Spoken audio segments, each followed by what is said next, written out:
Hello my dear students, welcome back to the class. मैं हूं अंबिका सिंह, आप सभी के अपनी अकाउंटेंसी एजुकेटर। आप सभी क्लास 12th कॉमर्स स्टूडेंट्स का बहुत बहुत स्वागत करती हूँ आप ही के अपने फेवरेट चैनल मैग्नेट ब्रेन्स पर, जो आप सबको प्रोवाइड करता है 100% free as well as quality education. जी हाँ स्टूडेंट्स, बिल्कुल यहाँ पर हम आपको सीबीएसई बोर्ड के अलावा अदर स्टेट बोर्ड के कोर्सेज भी प्रोवाइड कराते हैं, जैसे कि Delhi, Bihar, UP, MP and Rajasthan board.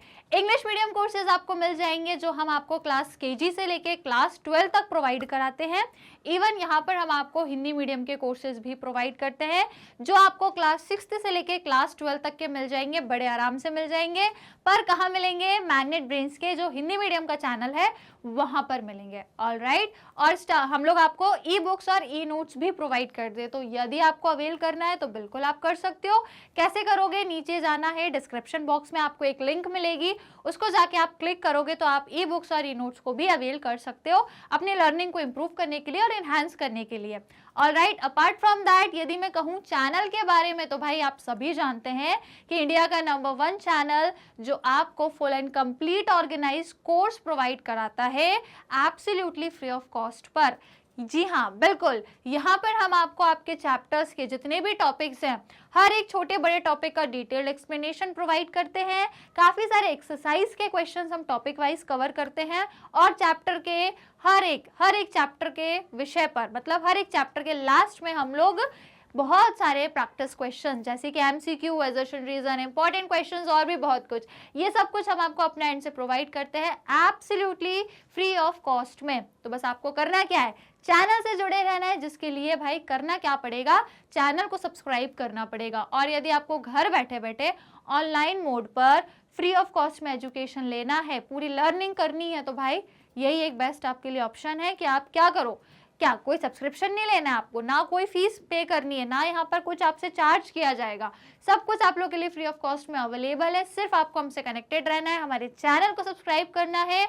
और आज के अमेजिंग से सेशन को जिसको हम स्टार्ट करने जा रहे हैं, इसको क्या करें, जल्दी से लाइक कर दें और शेयर कर दें अपने स्टूडेंट्स को, मतलब आपके स्टूडेंट्स नहीं, आपके क्लासमेट्स को, जितने भी आपके क्लासमेट्स हैं उनको शेयर कर दो।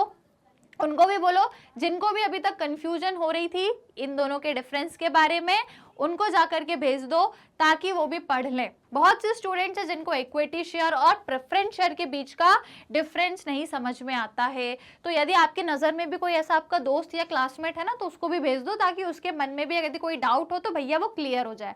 और यदि आपके मन में डाउट है तो आज वो क्लियर होने ही वाला है। राइट, तो चलिए फिर शुरू करें। सभी ने लाइक शेयर कर दिया है, सब्सक्राइब कर दिया, तो आइए फिर जल्दी से सेशन को स्टार्ट करेंगे। As you know my dear class 11 नहीं क्लास 12 की कॉमर्स की से ना आप सभी जानते हैं कि हमारा चैप्टर नंबर 8 चल रहा है, जिसका नाम है company accounts, accounting for share capital. इस पूरे चैप्टर में हमें शेयर के बारे में पढ़ना है कि कैसे क्या शेयर कैपिटल हम कंपनी, मतलब एक जो कंपनी है वो कैसे शेयर कैपिटल लेके आती है और कैसे क्या सारी चीजें करती है। तो अभी हम लोग कॉन्सेप्ट पढ़ रहे हैं, पूरा थ्योरी से स्टार्ट किया है, बेसिक से अपन लोग पूरा पढ़ेंगे। राइट, तो आज हम लोग को देखना है difference between equity share and preference share. अब इनका जो मीनिंग था ऑलरेडी मैंने आपको पिछली क्लास में कवर करा दिया था। पिछली क्लास में हम लोगों ने देख लिया था कि भैया इक्विटी शेयर क्या होते हैं। इवन मैंने आपको प्रेफरेंस शेयर भी बताया था, जहां पर मैंने आपको प्रेफरेंस शेयर के टाइप्स भी बताए थे अलग अलग कैटेगरीज में, है ना। टोटल 4 कैटेगरीज थी, उनके बेसिस पे हम लोगों ने अलग अलग different types of preference shares पढ़े थे। सबको याद है? बढ़िया, भूले तो नहीं हो ना भैया, भूलना नहीं है, पढ़ते रहो। मैं यहाँ पढ़ाती हूँ डेली क्लास, आप लोग रिवाइज करते रहा करो। ऑलरेडी क्या करना है, फिर आपको सारी चीजें अच्छे से हो जाएंगी, बस आप अपना एंड से रिवीजन मत छोड़ना। चलो तो फिर आज के सेशन को बढ़ाएं आगे। तो डिफरेंस देखना है हमें equity share and preference share. देखो मैं आपको पहले भी बोल चुकी हूँ कि जब भी डिफरेंस देखो ना, तो पहले मीनिंग समझो कि एग्जैक्टली में ये प्रेफरेंस शेयर क्या होता है और ये इक्विटी शेयर क्या होता है, उसके बाद फिर उनका डिफरेंस देखो। तो यदि अभी तक आपने मीनिंग वाली क्लास नहीं देखी, जो मैंने इसके पहले ही ली थी, जस्ट इसकी जो पिछली क्लास थी वहां पर मैंने आपको इन दोनों का मीनिंग बताया था, तो पहले मीनिंग देखो। जब मीनिंग क्लियर हो जाएगा तो आराम से इनका कंपैरिजन कर लोगे, आराम से इनमें डिफरेंस आप फाइंड कर लोगे। तो यदि मीनिंग समझ लिया तो फिर आइए, आज की क्लास आप ही लोगों के लिए जहां पर हम लोग डिफरेंस देखेंगे। तो लेट्स गेट स्टार्ट, शुरू करें फिर। इक्विटी शेयर और प्रेफरेंस शेयर में आज हम लोग डिफरेंस समझने वाले हैं।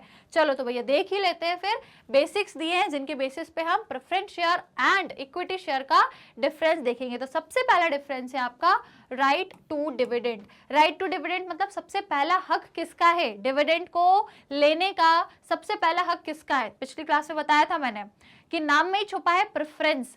तो सबसे पहली प्रेफरेंस डिविडेंड में किसको दी जाती है, प्रेफरेंस शेयर होल्डर को दी जाती है, बाद में फिर इक्विटी शेयर होल्डर को डिविडेंड मिलता है। ठीक है, तो बस यही लिखा है, dividend is paid on preference shares if it is paid on equity share. तो जो डिविडेंड है सबसे पहले आपका प्रेफरेंस शेयर को दिया जाएगा, बाद में आपका इक्विटी शेयर को दिया जाता है। क्लियर, यही आपका सबसे बड़ा और सबसे पहला डिफरेंस है। और इक्विटी शेयर का पता ही है भैया, डिविडेंड में और may not be paid on equity share if it is paid on preference share. तो कई बार तो ऐसा भी होता है कि इनको डिविडेंड नहीं भी मिलेगा, यदि प्रेफरेंस शेयर को दे दिया उसके बाद यदि नहीं बचा तो हो सकता है इनको ना भी मिले, इनको डिविडेंड भी ना मिले, लेकिन इनको तो मिलेगा भैया। Dividend is paid on preference share if it is paid on equity share, है ना। तो क्या मतलब हो गया कि यदि इक्विटी शेयर को डिविडेंड मिला है, यदि, क्योंकि मैंने बोला कि डिविडेंड पे पहली प्राथमिकता इनको मिलेगी नंबर 1, और फिर दूसरी बार इनको मिलेगा, सेकंड नंबर पे इनको मिलेगा। तो यदि कोई आपसे कह दे कि इक्विटी शेयर को डिविडेंड मिला है, कंपनी ने दिया है, देन डेफिनेटली कि प्रेफरेंस शेयर को तो मिला ही होगा, क्योंकि जब इनको दे दिया, दूसरे नंबर वालों को दे दिया, तो पहले नंबर वालों को तो दिया ही होगा ना। तो भैया यदि इक्विटी शेयर वालों को डिविडेंड मिल गया, इसका मतलब प्रेफरेंस शेयर वालों को तो मिला ही मिला होगा। और यदि हम यहाँ पे देखें तो हो सकता है कि इनको दूसरे नंबर पे देना है, तो इनको हो सकता है ना भी मिला हो, लेकिन फिर भी प्रेफरेंस शेयर वालों को तो मिल ही गया होगा। ठीक है, तो डिविडेंड इनको चाहे मिला हो या ना मिला हो, किसको, इक्विटी शेयर वालों को, पर प्रेफरेंस वालों को तो मिल ही गया होगा। क्लियर, क्योंकि पहले नंबर पे हमें प्रेफरेंस वालों को ही डिविडेंड देना होता है, फिर दूसरे नंबर पे जाकर हम इक्विटी वालों को देते हैं। तो यदि इक्विटी वालों को मिल गया मतलब ऑटोमेटिकली प्रेफरेंस वालों को भी मिल गया होगा, और यदि इक्विटी वालों को नहीं मिला तो भी कोई दिक्कत नहीं है, प्रेफरेंस वालों को तो तब भी मिल गया होगा। क्लियर, समझ में आया। फिर आपका रेट ऑफ डिविडेंड, जिस रेट पर आप डिविडेंड दे रहे हो उसका क्या भैया, तो यहाँ पे रेट ऑफ डिविडेंड फिक्स है। यदि मैंने बोला कि मैं 5% का प्रॉफिट पर सबको डिविडेंड दूंगी, तो ये 5% फिक्स है, मुझे देना ही पड़ेगा, चाहे वो मुझे कैसे भी देना पड़े, मैं देके रहूंगी, देना पड़ेगा, क्योंकि वो फिक्स्ड है।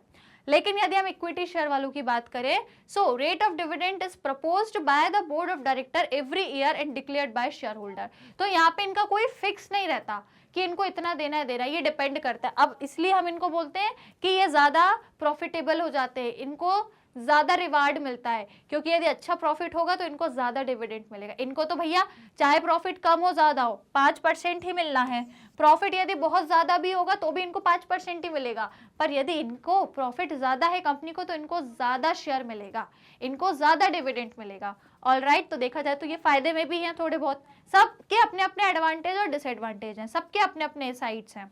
ठीक है, तो यदि हम इनकी बात करें तो इनका जो रेट ऑफ डिविडेंड है वो कौन डिसाइड करता है, बोर्ड ऑफ डायरेक्टर्स। जितने भी डायरेक्टर्स हैं वो सब डिसाइड करते हैं कि कितना डिविडेंड देना है, जिसको हम बोलते हैं प्रपोज्ड डिविडेंड, जो हम स्टार्टिंग में डिसाइड करते हैं, और जो फिर आखिरी में फाइनल जो हम डिसाइड करते हैं वो आपस में शेयर होल्डर ही डिसाइड करते हैं। वो बोलेंगे ना भैया कि हमने इतना पैसा लगाया, पहले हमें दिखाओ एग्जैक्ट प्रॉफिट कितना हुआ है, फिर हम सब मिलकर डिसाइड करेंगे कि हम आपस में कितना प्रॉफिट बांटेंगे। तो स्टार्टिंग में बोर्ड ऑफ डायरेक्टर्स डिसाइड कर देते हैं, पर एंड में आपके शेयर होल्डर ही डिसाइड करते हैं कि कितना डिविडेंड लेना है। ओके, तो यदि हाई प्रॉफिट है तो इनका हाई डिविडेंड होगा, पर यदि हाई प्रॉफिट है तब भी इनका 5% ही रहेगा, इनका चेंज नहीं होगा, पर इनका हाई डिविडेंड रहेगा यदि हाई प्रॉफिट है। देन थर्ड यदि देखें तो एरियर्स ऑफ डिविडेंड। एरियर मतलब भैया ऐसा डिविडेंड जो पिछले साल का बाकी है, अनपेड है, मतलब अभी तक नहीं मिला, आउटस्टैंडिंग है, कंपनी के नजरिए से वो आउटस्टैंडिंग है, अभी तक नहीं मिला। तो यदि प्रेफरेंस शेयर्स का देखें तो जो आपके क्यूमुलेटिव प्रेफरेंस शेयर्स होते हैं, जो मैंने आपको याद है पिछली ही क्लास में मैंने आपको टाइप्स ऑफ प्रेफरेंस शेयर्स बताए थे, जहां पर आपके दो होते हैं, एक होता है क्यूमुलेटिव और एक होता है नॉन क्यूमुलेटिव प्रेफरेंस शेयर्स, याद है। तो यदि क्यूमुलेटिव प्रेफरेंस शेयर है आपके, तो arrear of dividend is paid before dividend is paid on equity share.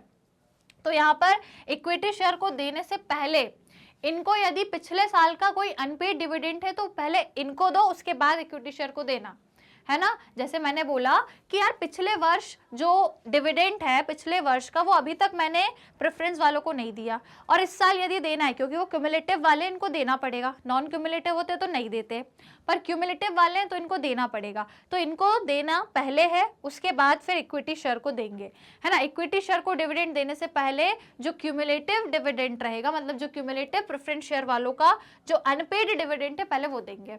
यहाँ पे बात करूं so dividend is declared every year, यहाँ पे हर साल डिविडेंड आपका डिक्लेयर किया जाता है। In case dividend is not declared for the year, और यदि कई बार डिविडेंड यदि इनका नहीं आया यदि, और इनका यदि क्यूमुलेटिव है तो इनको अगले साल मिल जाएगा, है कि नहीं। मैंने पढ़ाया था एक होता है क्यूमुलेटिव, एक होता है नॉन क्यूमुलेटिव। क्यूमुलेटिव में इनको पिछले साल का यदि बकाया है तो वो मिल जाएगा, नॉन क्यूमुलेटिव में नहीं मिलेगा। तो यदि ये क्यूमुलेटिव वाले हैं, पिछले साल का बाकी है तो इनको मिलेगा। और यदि हम यहाँ पे देखें कि इनका वैसे तो डिविडेंड हर साल डिक्लेयर होता है, पर किसी साल यदि डिक्लेयर नहीं हुआ, नॉट डिक्लेयर, ठीक है, so it is not accumulated to be paid in the coming years, तो इनको फिर कोई उम्मीद नहीं है कि अगले साल भी मिलेगा, इनको फिर नहीं मिलता। यदि इनका या तो हर साल मिल रहा होगा या किसी ईयर नहीं मिल पाया तो फिर अगले साल इनको वो नहीं मिलेगा, जो इनके केस में पॉसिबल है। यदि ये क्यूमुलेटिव प्रेफरेंस शेयर की कैटेगरी के हैं तो इनके लिए पॉसिबल है कि यदि इस साल नहीं मिला तो अगले साल मिल जाएगा, क्योंकि ये कौन सी कैटेगरी में आ रहे हैं, क्यूमुलेटिव प्रेफरेंस शेयर की कैटेगरी में आ रहे हैं। परंतु इनकी बात यदि मैं करूं तो इनका तो पहली बात हर साल मिलेगा, और यदि किसी साल इनको नहीं मिल पाया तो फिर कोई चांसेस नहीं है कि आने वाले ईयर्स में इनको कभी वो मिले, जो कभी नहीं मिल पाया था वो आने वाले ईयर्स में भी नहीं मिलेगा। वही लिखा है, so it is not accumulated to be paid in the coming year, तो इनको ये आने वाले वर्षों में भी नहीं मिलेगा। क्लियर, दोनों में डिफरेंस समझ आया बढ़िया तरीके से। तो ये हो गए आपके टोटल 3 डिफरेंस। अब आगे देखें नेक्स्ट है आपका डिफरेंस फोर्थ है कन्वर्टेबिलिटी। कन्वर्ट मतलब किसको आप कन्वर्ट करा सकते हो, तो preference share may be converted to equity share if the terms of issue so provide, मतलब आप चाहो तो प्रेफरेंस शेयर्स को इक्विटी शेयर में कन्वर्ट करा सकते हो यदि ये कन्वर्टेबल प्रेफरेंस शेयर हैं तो, ठीक है।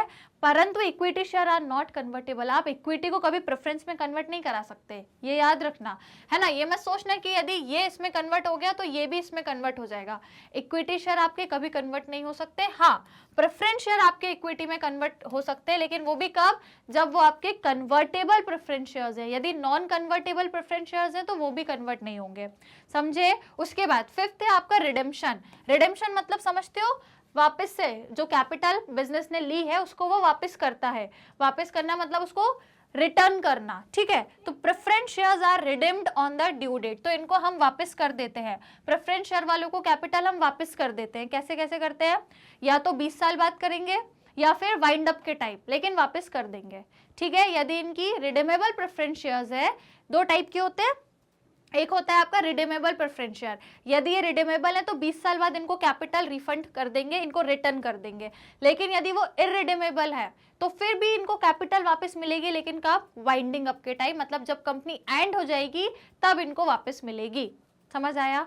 और यदि इक्विटी की बात करूं तो अ कंपनी में buy back it's equity share, तो एक कंपनी जो क्या कर सकती है, अपने इक्विटी शेयर को भी बाय कर सकती है, मतलब वापस से खरीद सकती है, समझ आया।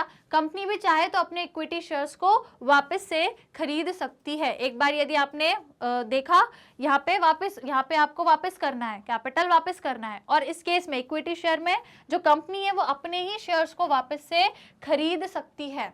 जो उसने किसी को दे दिए थे, कंपनी ने किसी को शेयर दिए थे, सामने वाले ने परचेस करे थे, और यदि कंपनी चाहे तो उससे वापस से शेयर्स खरीद भी सकती है। जैसे कि सपोज मैं एक कंपनी हूँ, मैंने एक को शेयर दिए, अब यदि वो चाहे शेयर छोड़ना तो अब मैं उससे वो शेयर वापस खरीद भी सकती हूँ, राइट। उसके बाद आपका फिफ्थ है वोटिंग राइट। वोटिंग राइट मतलब क्या होता है कि जब कोई डिसीजन लेना हो तो आपस में बैठ के वोटिंग करते हैं ना हम, कि जिस पर्टिकुलर डिसीजन पे ज्यादा वोट्स आएंगे वो डिसीजन हम लेंगे। सपोज हमें एक डिसीजन लेना है हाँ या ना, ऐसा, तो हम वोटिंग करा लेते हैं, और वोटिंग के बाद जो ज्यादा मैक्सिमम वोट्स आते हैं वो हम चीज फॉलो करते हैं।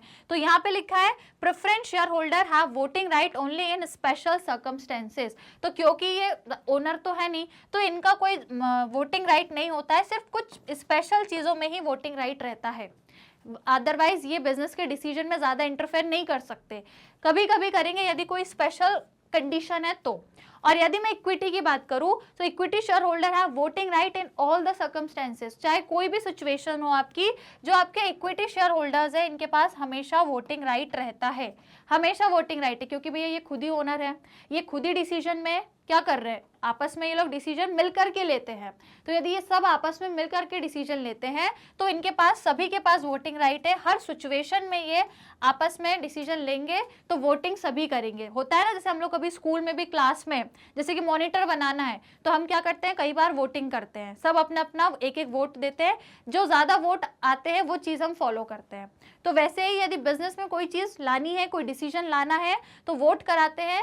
इक्विटी शेयर को वोटिंग राइट है कि वो अपना अपना वोट दे सकते हैं। जैसे हम क्या करते हैं अपना, जैसे कि कोई पॉलिटिकल कोई लीडर है, अपना कोई नेता है, नेता बनाने के लिए हम सब वोट करते हैं, है ना, वोट जो करते हैं, फिर जो मैक्सिमम वोट्स आते हैं उसको हम अपना लीडर बनाते हैं, अपना नेता बनाते हैं, है ना। तो वही होता है यहाँ पर भी कि यदि बिजनेस में कोई डिसीजन लेना है तो शेयर होल्डर्स जो इक्विटी वाले हैं वो हर बार वोट करेंगे, क्योंकि वो ओनर है, उनके पास अधिकार है, तो वो हर बार वोट करेंगे, हर चीज पर अपना एक वो देंगे कि यार हमारा ये मोटिव है या हमारा ये मतलब हमारा ये ऑब्जेक्टिव है। लेकिन यदि मैं बात करूं प्रेफरेंस शेयर होल्डर्स की तो इनको वोटिंग अधिकार नहीं है, ये बिजनेस के डिसीजन में ज़्यादा इन्वॉल्व नहीं हो सकते क्योंकि ये ओनर नहीं है। कुछ स्पेशल चीज़ों में ही बस इनका वोटिंग लिया जाता है, अदरवाइज नहीं लिया जाता। तो कुछ स्पेशल में इनका लेंगे, लेकिन सभी जगह इनका कंपलसरी है। क्लियर, यहाँ तक समझ में आ गया? तो जल्दी से लाइक शेयर करो फटाफट से, फिर हम आगे के डिफरेंस देखेंगे। जल्दी से सबको लाइक शेयर करना है फटाफट। 6 तक देख लिए, जल्दी से लाइक शेयर करो, फिर आगे के देखेंगे। फटाफट सभी लोग जल्दी से लाइक शेयर करें। डन कर दिया? पक्का? जल्दी से लाइक शेयर करो।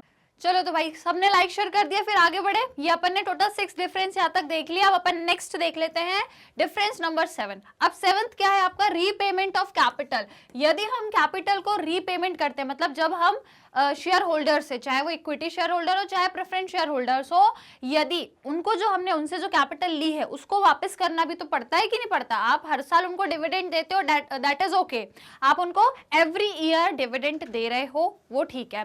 पर उसके साथ आप उनको वो जो कैपिटल है जिस पे आप अभी तक हर साल उनको डिविडेंड दे रहे थे, अब आप क्या करोगे, उस कैपिटल पे उसका भी तो रीपेमेंट करोगे, है कि नहीं? जो कैपिटल आपने ली है उनसे, उस पे आप हर साल उनको डिविडेंड दे रहे हो, पर एक टाइम बाद यदि वो कैपिटल ही उनको रिफंड करनी है या उसकी रीपेमेंट करनी है तो वो प्रेफरेंस शेयर को कब होगी? तो यदि हम देखें, on winding up the preference share capital is repaid before the equity share capital is paid। तो यहाँ पे भी वैसे 2 तरीके होते हैं, यदि वो आपको पे करना है तो एक होता है आपका 20 ईयर्स, 20 साल के अंदर अंदर रीपेमेंट हो जाती है, और यदि वाइंडिंग अप में हो रही है क्योंकि वो इररिडीमेबल, देखो 2 टाइप्स के होते हैं, एक होती है आपकी रिडीमेबल प्रेफरेंस शेयर, दूसरा होता है आपका इररिडीमेबल प्रेफरेंस शेयर। तो रिडीमेबल प्रेफरेंस शेयर्स वो होते हैं जिनको आप 20 साल के अंदर अंदर उनको कैपिटल का रीपेमेंट कर देते हो। दूसरे यदि वो इररिडीमेबल प्रेफरेंस शेयर हैं तो वो प्रेफरेंस शेयर वो होते हैं जिनका कैपिटल का अमाउंट आप वाइंडिंग अप के टाइम ही देते हो, 20 साल इस साल नहीं, वाइंडिंग अप तक रखोगे और वाइंडिंग अप पे ही उनको पे करोगे, और वो भी इक्विटी शेयर वालों को देने से पहले इनको प्रेफरेंस दी जाती है, तो इनको पहले आप दोगे, उसके बाद इनका सोचोगे, राइट? तो इनका हम पहले देते हैं, इक्विटी शेयर कैपिटल वालों को हम पहले नहीं देते, पहले प्रेफरेंस वालों को हम कैपिटल का रीपेमेंट करते हैं यदि वो इररिडीमेबल प्रेफरेंस शेयर है तो, और यदि रिडीमेबल है तो 20 साल में वापस कर देंगे। इक्विटी शेयर वालों की बात करूं तो यदि हम देखें तो on winding up equity share capital is repaid after the preference share capital is paid. तो जब इनको मिल जाएगा उसके बाद फिर जो बचा हुआ अमाउंट रहेगा उससे फिर इनकी कैपिटल का आप रीपेमेंट करोगे। Is it clear to everyone? समझ आ गया भैया सभी को? बताओ आया कि नहीं आया? बताइए, राइट? तो ये हो गया रीपेमेंट ऑफ कैपिटल के बेसिस पे। नाउ 8th है आपका right to participate in management. Management में या कंट्रोल कौन कर सकता है? कौन कर सकता है आप बताओ? अच्छा, मैंने पहले भी बताया है कि प्रेफरेंस शेयर होल्डर वालों को इतना राइट नहीं मिलता जितना इक्विटी वालों को मिलता है। तो यहीं पे वो लिखा हुआ है, देखो, preference share holder do not have a right to participate in the management of the company. इनके पास कोई हक नहीं है कि ये मैनेजमेंट में दखल अंदाजी करे, कंट्रोल करे, मतलब बिजनेस को, ये नहीं कर सकते, क्योंकि इनको मतलब सिर्फ और सिर्फ कैसे रहता है, एक फिक्स्ड अमाउंट या एक फिक्स्ड रेट ऑफ डिविडेंड से रहता है जो इनको मिल जाता है। हालांकि वो कम रहता है as compare to equity. Equity वालों को ज्यादा ज्यादा मिलता है, इसलिए इनकी बिजनेस में कंट्रोल रहता है, ओनरशिप भी रहती है। इसलिए लिखा है कि equity share holder have a right to participate in the management of the company. ये कंपनी के मैनेजमेंट में पार्टिसिपेट करेंगे। जब भी कोई डिसीजन लेना होगा तो भैया इनकी एग्रीमेंट लेना जरूरी है, इनका वोटिंग होगी। इनका इतना नहीं है, ये मैनेजमेंट, इनको केवल अपने डिविडेंड से मतलब है कि भाई हमको इतना डिविडेंड हर साल फिक्स्ड अमाउंट या फिक्स्ड रेट ऑफ डिविडेंड हमको मिलता रहे मिलता रहे मिलता रहे, ये केवल उस पर फोकस है। इनका मैनेजमेंट पे फोकस है। ये चाहते हैं कि जो प्रॉफिट में डिविडेंड मिल रहा है वो हर साल ज्यादा मिले, क्योंकि इनको तो फिक्स्ड ही मिलना है, चाहे प्रॉफिट कितना ही कम हो ज्यादा हो, इनको तो फिक्स मिला है। पर इनको ज्यादा कम मिलेगा, जब ज्यादा प्रॉफिट होगा तो इनको ज्यादा मिलेगा रिवार्ड, है ना, इनको ज्यादा रिवार्ड मिलेगा यदि प्रॉफिट ज्यादा हो जाएगा। इसलिए ये मैनेजमेंट में दखल अंदाजी करते हैं, मतलब पार्टिसिपेट करते हैं बेसिकली, सो दैट प्रॉफिट ज्यादा हो और फिर इनको ज्यादा डिविडेंड मिले। ये अगर मैनेजमेंट पे कंट्रोल कर भी लेंगे तो क्या फायदा, इनका डिविडेंड तो उतना ही रहेगा जो कि कम रहता है एज कंपेयर टू इक्विटी वालों से, यदि हम देखें। क्लियर? तो ये इनके दोनों के डिफरेंसेस हो गए। टोटल 8 डिफरेंसेस हमें देखने थे किनके बीच में, preference shares and equity shares के बीच में। Is it clear to everyone? बताओ भैया, समझ में आया अथवा नहीं आया? बताओ, आया कि नहीं आया? आ गया सभी को? राइट, तो यही डिफरेंस है। आई होप आप लोगों को मीनिंग, इनका कॉन्सेप्ट जो हमने पहले ही भी समझ लिया था, पहले ही हम लोग देख चुके थे। आज इसमें हमको डिफरेंस देखना था, एग्जाम पॉइंट ऑफ व्यू से भी काफी इंपॉर्टेंट है, और वैसे भी आपके माइंड में सारी चीजें क्लियर होनी चाहिए। So is it clear to everyone? ये डिफरेंसेस हो गए। I hope guys it is clear to you. यदि समझ में आया है, टॉपिक बढ़िया से क्लियर हो गया है, तो लाइक शेयर जरूर करेंगे। जल्दी से सभी स्टूडेंट्स को बोलूंगी फटाफट से सेशन को लाइक कर दीजिए एंड हमारे चैनल को सब्सक्राइब कर दीजिए, और आज की वीडियो को शेयर भी कर देना। आपके यदि कोई क्लासमेट है, कोई दोस्त है जिनको अभी तक इसमें डिफरेंस नहीं आ रहा या समझ में नहीं आ रहा, कंफ्यूजन हो रही है, तो उनको जरूर शेयर करें। ऑलराइट, तो चलिए स्टूडेंट्स, आई होप चीजें क्लियर हो गई होंगी, दोनों के डिफरेंस समझ में आ गए होंगे। So this is enough for today's session. I hope session पसंद आया है तो लाइक शेयर जरूर करेंगे। और यदि मैं बात करूं हमारे चैनल की, तो भाई हमारे चैनल पर आपको मिलता है फ्री ऑफ कॉस्ट में हाई क्वालिटी एजुकेशन, वो भी सीबीएसई बोर्ड के अलावा अदर स्टेट बोर्ड्स में भी हम आपको कोर्सेज प्रोवाइड कराते हैं, जैसे कि Delhi, Bihar, UP, MP and Rajasthan board. Even हम आपको वैदिक मैथ्स क्रैश कोर्स और स्पोकन इंग्लिश के कोर्सेज भी एब्सोल्युटली फ्री ऑफ कॉस्ट में प्रोवाइड करते हैं। और यदि आप लोगों को ई बुक्स और ई नोट्स अवेल करना है अपनी लर्निंग को इन्हांस करने के लिए, बेहतर बनाने के लिए, तो आप बिल्कुल कर सकते हो। उसका लिंक आपको मिल जाएगा नीचे डिस्क्रिप्शन बॉक्स में दिया हुआ है, बस आपको जाकर के चेक करना है। इसके अलावा हमारी जो प्लेलिस्ट है हर एक सब्जेक्ट की, वो आपको मिलेगी कहाँ पर, हमारे YouTube के चैनल पर। तो आपको जाके चेक करना है। आपको हर सब्जेक्ट की प्लेलिस्ट मिलेगी जिसमें आपके सारे चैप्टर्स होंगे, हर एक चैप्टर के टॉपिक का काफी डिटेल्ड एक्सप्लेनेशन आपको मिल जाएगा। सारी चीजें हैं चैनल पर, तो आप बस जाके क्या कर लें, हमारे चैनल को सब्सक्राइब कर लें। इसके अलावा हमारा चैनल है वो है जिसको आपको सब्सक्राइब करना है, लेकिन हमारा एक मोबाइल ऐप है, मोबाइल ऐप आप डाउनलोड करोगे तो आपको कंप्लीट कोर्स मिलेगा। इवन हमारी वेबसाइट पर भी स्टूडेंट्स कंप्लीट कोर्स अवेलेबल है, बस जाकर आपको क्या करना है, सर्च करना है और मिल जाएंगे आपको complete course absolutely free of cost में। इवन यदि आप other social media platform use करते हो जैसे YouTube, Facebook, Instagram, Twitter and WhatsApp, तो गाइज आप हमें यहाँ पर भी फॉलो कर सकते हैं, हमसे कनेक्ट हो सकते हैं, हमसे जुड़ सकते हैं और अपनी लर्निंग को और भी बेहतर बना सकते हैं। ऑलराइट, तो बस करना क्या है, जल्दी से सेशन को लाइक कर दीजिए, शेयर कर दीजिए और हमारे चैनल को सब्सक्राइब कर दीजिए। आई होप सेशन पसंद आया होगा। नेक्स्ट सेशन में फिर मिलेंगे एक नए टॉपिक के साथ, तो बस जुड़े रहिए मेरे साथ, बने रहिए चैनल पर। Let's see you guys in the next session. Till that take care and keep learning.